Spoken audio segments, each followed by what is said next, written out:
protection to Riley. Why would I know? Ugh. What is going on? Who is sending all of this positive?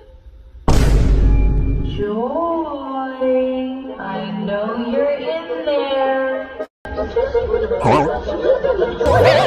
The mind police are on their way.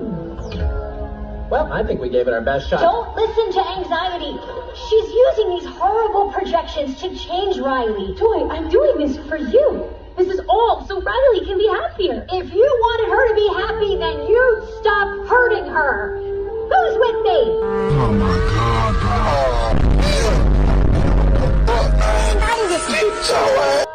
Really? Nothing? Sorry, Joy. Yeah, I see you, 87. A cat. A little off topic, but I'll take it. Who else? Come on. What if Riley is better than Val and then Val hates her? Or what if Riley is better than Val and Val respects her? Yeah, there we go. What if Riley is so bad she has to give up hockey forever? What if Riley does so well that the coach cries and the Olympics call and she rallies a weary nation to victory?